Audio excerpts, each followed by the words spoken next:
a data de hoje, na escala de palestras, eu estava escalada. Só que o Rafael é nosso amigo, é do Rio de Janeiro, e está conosco aqui por esses dias. Então, nós pensamos, por que não aproveitar a presença dele, para que ele possa também contribuir com o nosso estudo nessa noite. Principalmente porque essa é uma temática a qual o Rafael está muito vinculado. É um trabalho que ele realiza também como médium espírita, como pesquisador da mediunidade. Então, eu tenho certeza que ele vai contribuir muito para o nosso tema. Rafael, que esteve conosco aqui em fevereiro, no Congresso Espírita de Goiás, trazendo também, né, uma temática interessante. Mas hoje nós vamos refletir um pouquinho sobre os processos de cura.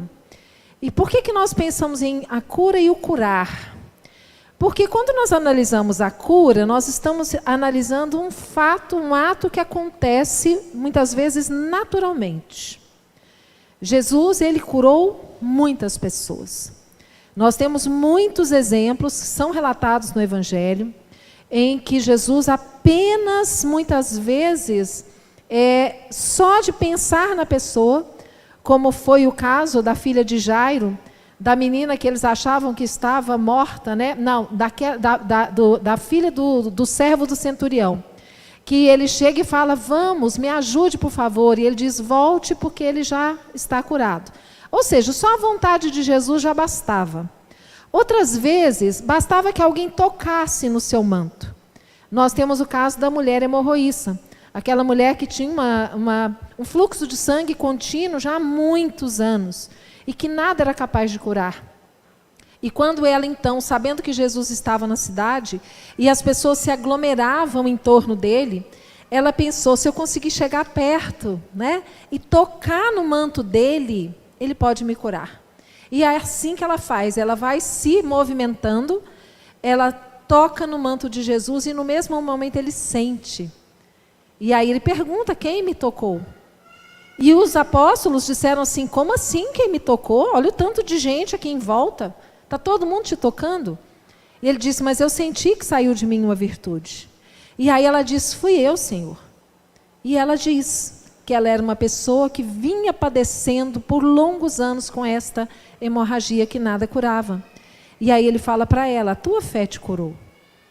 Então bastou que ela encostasse no manto de Jesus. Jesus curou muitos naquela época. Mas muitos que foram curados por Jesus saíram dali depois da cura e modificaram a sua vida. Perceberam que estavam caminhando por um caminho errado, modificaram a sua forma de pensar, a sua forma de agir. Contaram para os outros e passaram a ouvir o que Jesus tinha a dizer. Porque perceberam que estavam tendo uma oportunidade incrível na vida. Mas outros não. Outros saíram dali e simplesmente caíram na farra de novo.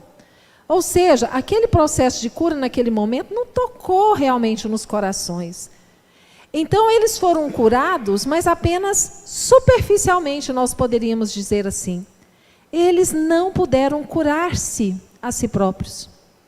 Porque nós sabemos que a cura verdadeira é aquela que promove em nós a transformação moral, que promove em nós a transformação da nossa vida. Porque a doença, ela está, na verdade, a matriz, a causa da doença, ela não está no corpo físico. Ela está se manifestando no corpo físico. E naquele momento em que ela se manifesta, nós temos algumas opções. Nós podemos encarar essa doença, entender que ela faz parte de um processo de aprendizado para nós, e nós podemos ir em busca do alívio para essa doença. E é isso que nós fazemos. Nós vamos ao médico, em busca do remédio, do tratamento, da cirurgia. Nós vamos buscar qualquer forma de trazer o alívio, acabar com o sofrimento que nós estamos vivendo ali. Para isso, Deus deu a inteligência ao homem, para que ele pudesse se desenvolver e conseguisse curar as doenças, como a gente tem visto cada vez mais. Outras vezes, além do médico, a pessoa ela vai buscar um acompanhamento psicológico, por exemplo, porque muitas dessas doenças hoje estão relacionadas com a parte mental da criatura. Às vezes a doença, embora seja uma doença do corpo físico, como uma depressão, ela é um adoecimento da mente. Então, nesse caso, além do médico, procura-se a ajuda da terapia psicológica. Mas não para aí. Nós também vamos buscar na nossa religião, nós vamos buscar o amparo, o apoio. E nós espíritas vamos aos centros espíritas em busca desse lenitivo. E ele é oferecido. Começando de uma forma muito simples, pelo passe. Todos nós que, quando estamos aqui na irradiação espírita, acompanhando as reuniões públicas, logo após a palestra, é oferecido o passe. O passe é uma transmissão de energias, de boas energias, para todos nós que estamos aqui. É claro que nós sabemos que enquanto nós estamos aqui conversando, na verdade eu falando e vocês ouvindo, não tem muito como ser diferente, mas nesse momento aqui, a espiritualidade já está trabalhando para atender a necessidade de cada um. Só que muitas vezes a pessoa ela precisa de algo mais palpável, algo que ela consiga realmente ver acontecer, e aquilo é capaz, muitas vezes, de transformar a vida daquela pessoa. Transformar a vida dela. Então, nós temos em muitas casas espíritas os tratamentos espirituais, em que os médiuns e a mediunidade de cura é uma das modalidades de mediunidade que nós temos em O Livro dos Médiuns. Os médiuns que têm essa faculdade, porque é uma faculdade espontânea, não é algo que eu, a partir de agora, digo assim, a partir de agora eu quero ser um médium de cura. Não funciona assim. Eu preciso ter um planejamento reencarnatório, ter vindo com as condições para me tornar esse trabalhador, esse representante de Jesus, no momento de atender e tentar aliviar as pessoas. Muitas vezes as pessoas questionam assim, mas o Espiritismo não veio para curar corpos. Ele veio para curar almas. Vocês concordam? Com certeza, nós sabemos que é isso mesmo, não é? Mas nós também lembramos que Jesus, da mesma forma, não veio para curar corpos. Jesus veio para curar almas. Porque a mensagem que ele trouxe é a mensagem que cura. É a água viva que sacia a nossa sede. Mas será que por isso Jesus se recusou a ajudar os sofredores? Porque se nós fôssemos pensar com esse rigor, nós pensaríamos assim. Bom, Jesus ele veio para deixar a mensagem imortal da Boa Nova, que foi gravada no seu Evangelho. Ali, na sua pregação diária, nas coisas que ele fazia, que ele dizia. Então, se Jesus não veio para curar corpos, quando chegasse alguém pedindo ajuda, ele teria dito assim, não, meu filho, você é cego, porque você precisa passar pela cegueira. Não é? Isso aí você está resgatando um erro do passado. Não preocupa com cura, não. Aceita a cegueira como sua amiga. O outro está com a filha lá desfalecida, quase morrendo, e diz assim, que é isso, meu irmão? Você está chorando porque sua menina está falecendo? Não, isso faz parte. Ele não fez nada disso. Ele olhava com misericórdia. E ele curava. Aí alguns vão dizer assim, mas ele curava porque ele era Jesus, porque ele é o governador da terra, ele é o Espírito mais perfeito que já esteve conosco aqui. Tudo isso é verdade. Mas Jesus falou, e você falou isso agorinha, que nós podemos fazer tudo o que ele fez e até mais, se nós tivéssemos vontade. Se nós estivéssemos em sintonia com o pensamento dele, em nome dele. A prova disso é que ele pegou os apóstolos, mandou de 2 em 2, saindo, divulgando a boa nova, curando os doentes, expulsando os demônios. Não foi isso que ele falou? E os apóstolos eram pessoas comuns como nós, que vieram com uma missão importante. Mas todos nós temos este poder desde que nós tenhamos vontade e amor para dar. Quanto mais evoluído é o encarnado, melhor ele funciona como um intermediário dos fluidos benéficos que a espiritualidade tem para cada um de nós. E aí a gente pensa assim, mas então por que nem todos são curados? Porque muitas vezes a doença é necessária. Muitas vezes é dela que nós precisamos para o nosso aprendizado. Mas isso não impede que a pessoa busque o auxílio e que nós estejamos aqui para dar esse auxílio. Nós temos que seguir aquilo que Jesus nos recomendou. Façai ao outro o que gostaria que o outro fizesse para contigo. Eu tenho certeza que se nós aqui estivéssemos ou estivermos passando por alguma situação difícil, de doença conosco, de doença na família, nós vamos buscar ajuda. Porque nós não queremos ver aquele que nós amamos sofrendo sem buscar um lenitivo. Que seja pelo menos um lenitivo para ajudar a atravessar aquele momento de dor. Mas todos nós vamos buscar. Porque faz parte da lei de conservação. Deus nos deu a vida e nós lutamos por essa vida. Então é natural que quando nós estejamos doentes, nós busquemos sim esse amparo. É importantíssimo só nós termos consciência de que se nós não aproveitarmos a oportunidade para aprendermos o porquê da doença, o porquê de nós estarmos doentes, a cura real ela não vai acontecer. Porque a cura real acontece quando nós nos modificamos. Então é a matriz, é onde está o gerador da doença que precisa se curar, que somos nós os seres espirituais. Mas muitas vezes aquele processo de cura é o despertar da criatura, em que ela para e pensa, meu Deus, eu preciso rever a minha vida. Eu soube hoje uma notícia que eu achei tão fantástico, e às vezes uma coisa tão pequena, que para nós é algo tão mínimo e para outra pessoa representa tanto. Nós tivemos no ano passado, no Congresso Espírita que a FIEG organiza todos os anos no Carnaval, nós tivemos no domingo à noite um momento de pintura mediúnica com o Florencio Anton, que é um médium da Bahia, que já esteve inclusive aqui na casa, né, fazendo a pintura. E quando o Florencio começou a pintura mediúnica, né, e todo mundo sabe que a pintura mediúnica é o médium em transe, funciona como sendo o braço do espírito que está pintando. Né? O médium não entende nada de arte, de pintura, mas os espíritos usam o corpo do médium para pintar, assim como na psicofonia, na psicografia e mais. E ele pintou um quadro, um dos espíritos pintou um quadro e disse, esse é um presente, e deu o quadro de presente para uma jovem que estava na plateia assistindo, junto com uma irmã e a mãe. E no encerramento do congresso, então, os quadros que foram pintados, eles foram sorteados entre os participantes do congresso, e a moça foi buscar o dela, porque o dela veio encomendado pelo espírito. O espírito disse, esse aqui é daquela moça ali. Depois de um tempo, a mãe da moça, conversando, disse que a menina estava passando por um problema muito difícil de saúde, principalmente saúde mental, e que estava com ideação suicida.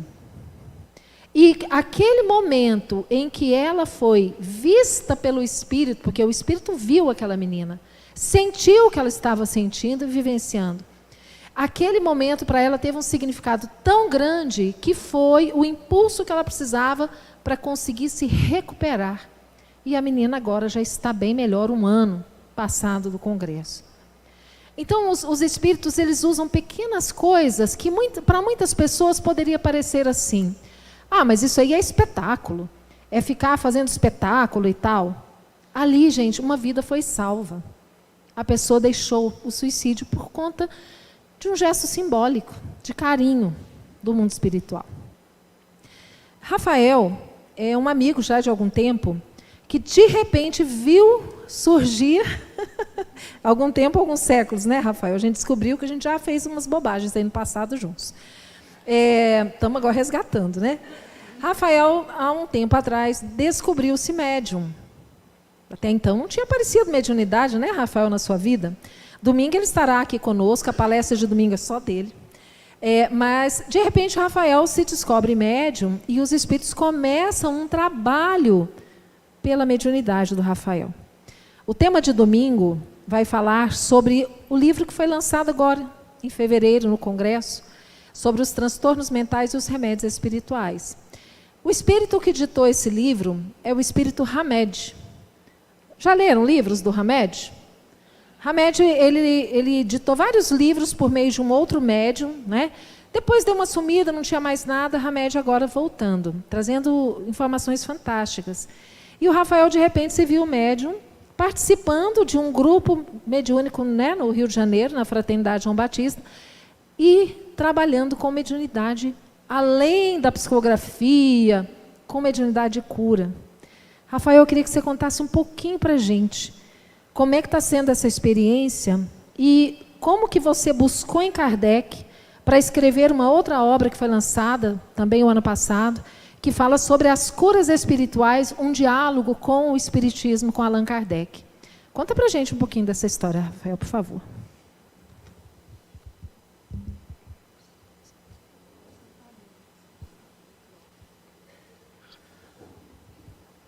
Boa noite a todos. Primeiro, é uma honra falar aqui nessa casa, né? Suceder a minha madre, chamo ela de madre secular, né? Porque vivemos aí, né? Longas estradas e jornadas. Não é por acaso, né? Que a gente está aqui, não é por acaso que a doutrina dos espíritos, né?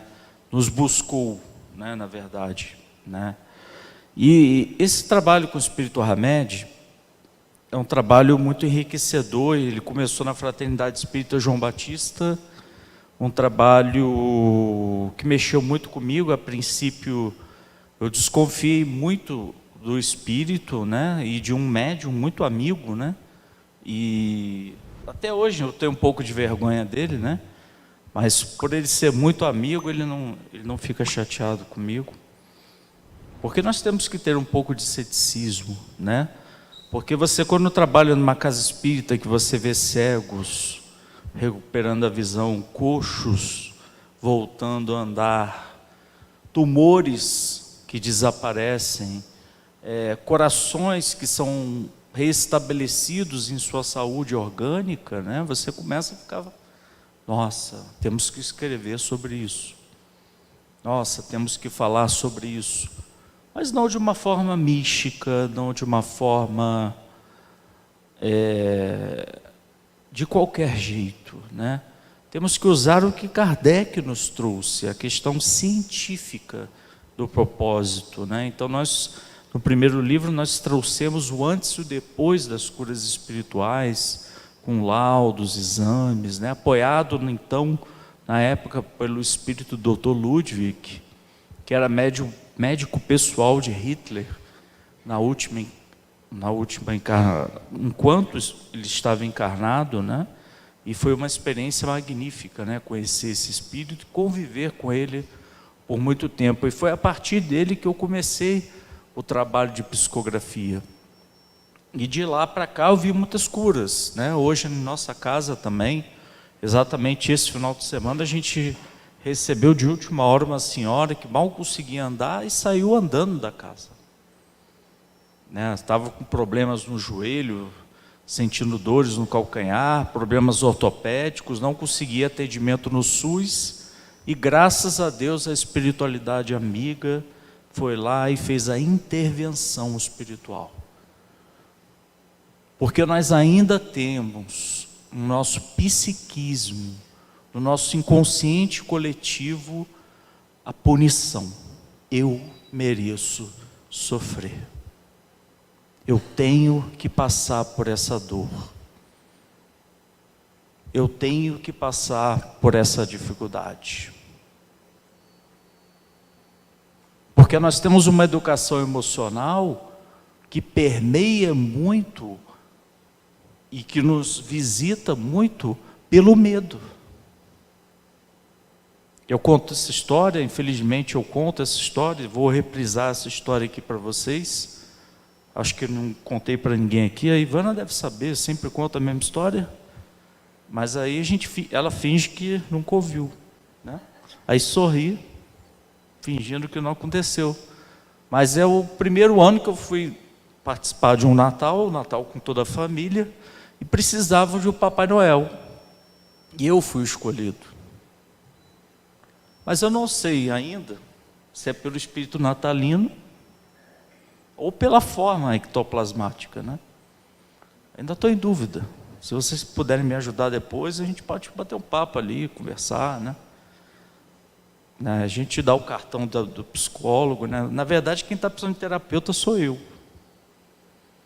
E um rapaz me coloca um filho no colo e me fala: diz para ele que eu não vou dar presente, que ele não vai ser amado pelo papai se não tirar nota alta. Eu falei: não vou dar, não vou falar. Aí criou-se um pássaro no Natal. Aí eu conversei direito com o menino, porque no nosso psiquismo a gente tem essa questão da punição. E nós violamos algo de mais bonito e puro, que é o afeto. É certo puxar a orelha da criança e dizer que ela precisa tirar uma nota alta? É. Mas condicionar o amor é um crime. Tirar a esperança e o sonho de alguém é um crime.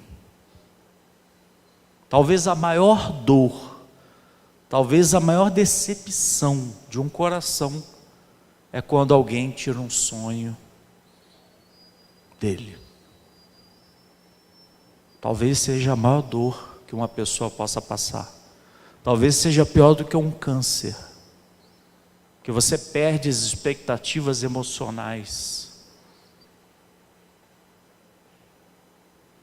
E o processo de cura é uma experiência, como a Ivana colocou. A pessoa que te busca é um médium de cura, e para ele também é uma experiência. Para ele também é uma experiência. O médium de cura, eu vou contar ou você conta? É endividado, gente. Se aposentar os médios de cura, o que a gente vai fazer? Como é que a gente vai arrumar aquilo que a gente desarrumou? E quantas vezes o Dr. Hermann, Dr. Hansen nos dizem: as mãos que faziam guerra, hoje impõem as mãos. Aí olha para mim e fala: opa, por que está olhando para mim? Então, é uma experiência. Quantas pessoas que nos buscam na nossa casa estão sentadas aí como vocês? Mas aqui há maquinários espirituais ligados nas paredes. Como Jesus disse, tudo que é ligado no céu é ligado na terra. Tudo foi trazido de forma antecipada, sabendo que vocês viriam. Existe uma minuciosidade belíssima. Belíssima. Tudo preparado. Tudo pronto para nos aguardar, para nos esperar. Para que a misericórdia de Deus se manifeste através dos Espíritos. Porque nós, médiuns de cura, somos o quê? Instrumentos. E desconfie, se alguém disser que curou, porque não foi o médium que curou. Ele foi um instrumento, um doador de ectoplasma. E agora eu estou falando sério. Mas tem pessoas magrinhas também que doam ectoplasma. Mas ele é um instrumento. E um instrumento que tem desinteresse pessoal. Um instrumento que não busca monetizar aquele trabalho, aquele momento, se liga e se conecta de uma forma tão linda com a espiritualidade, que coisas maravilhosas acontecem, gente. Onde nós trabalhamos tem Dr. Fritz, Frederico von Stein, Dr. Hansen, Dr. Hermann, Hamed, Dr. Bartolomeu Tacchini, Pedro Ernesto, tantos outros médicos espirituais, Charles Pierre, tantos outros irmãos da espiritualidade, prontos para nos estender a mão. Para finalizar minha fala, é importante deixar claro como só reforçando com uma história o que a Ivana já disse. Mas é também importante que vocês estendam a de vocês. E a única cura é aquela que a gente sabe a causa. A verdadeira cura é aquela que a gente conhece a causa. Mas a gente só vai conhecer a causa se a gente tiver humildade para se observar. Eu sou orgulhoso. Eu tenho vícios. Eu tenho fugas emocionais. Eu procuro me conhecer, saber o que desencadeia os meus comportamentos emocionais que adoecem o meu corpo físico. Através da psicossomática, através da purificação de determinadas doenças que já estavam no nosso perispírito e alcançam o nosso corpo físico. Mas se a gente não se conhece, nós somos andarilhos. A gente está sempre correndo atrás de alguma coisa e não sabe o que alcançar. Então, meus amigos, só para terminar essa história, tem um irmão, eu tinha um irmão de consideração, ainda tem porque ele está no mundo espiritual, que há 3 semanas, exatamente mais ou menos 3 semanas, nós marcamos de assistir o jogo do Fluminense. E é um vício meu, me respeitem. Respeito, vocês torcem para o Goiás, por que eu não posso torcer para o Fluminense? Tem gente que torce para o Flamengo. O Flamengo é um nível mais umbralino, uma coisa... É uma frequência assim, bem umbralina.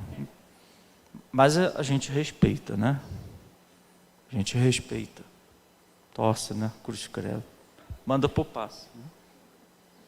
Manda esse rapaz para o passe. Está precisando, viu? Estou vendo.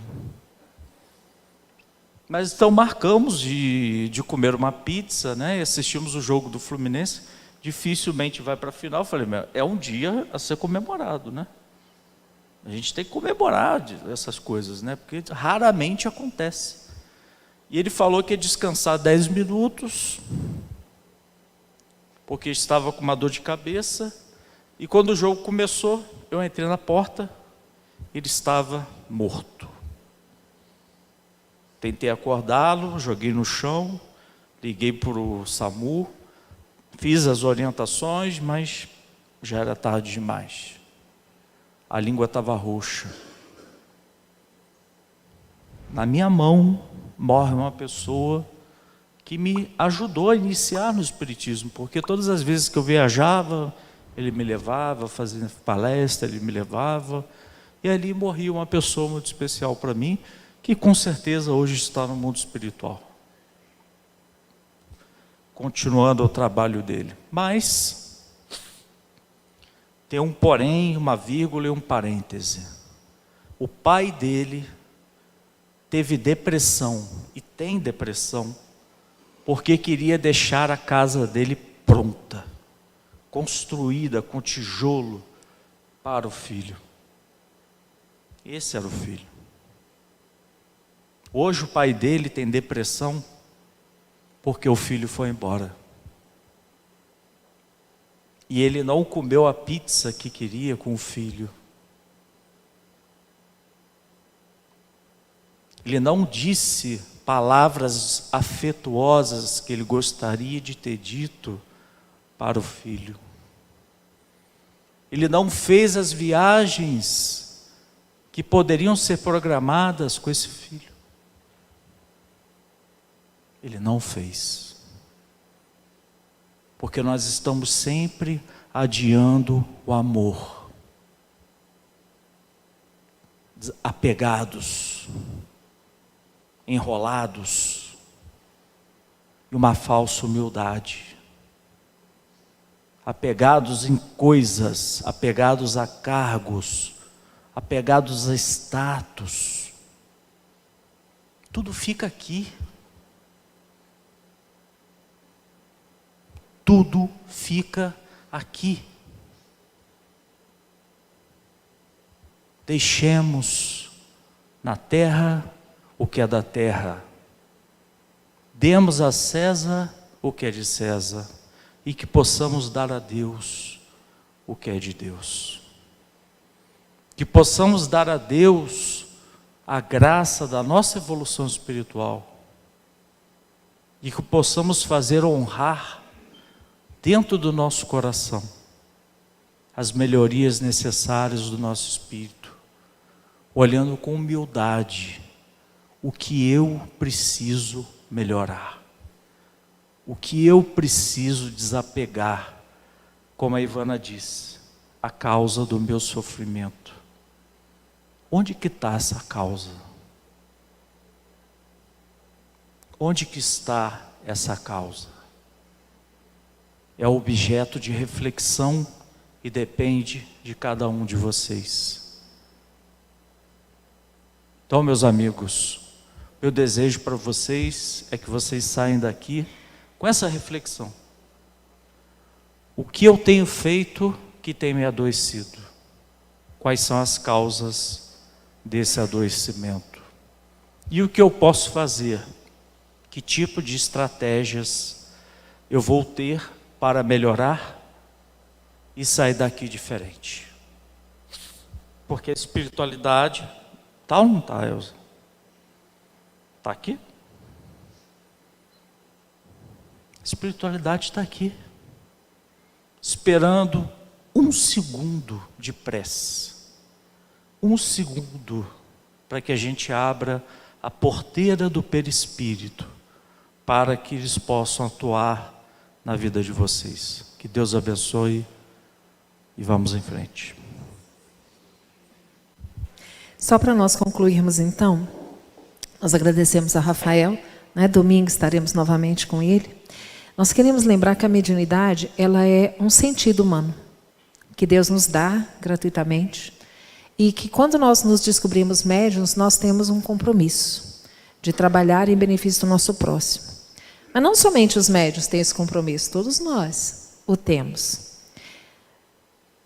Todos nós, então, estamos envolvidos nesta corrente, nesse movimento de olhar para o outro e ver um irmão e buscar fazer tudo que estiver ao nosso alcance para minimizar a dor daquele irmão. Porque não nos cabe julgar, né, as causas. Às vezes a gente ouve dos espíritas assim: ah, mas está sofrendo é porque tem motivo, está pagando erro do passado. Mas quem somos nós para avaliar isso? Então, se a misericórdia divina entender que naquele momento a cura do corpo pode ser obtida, que bênção.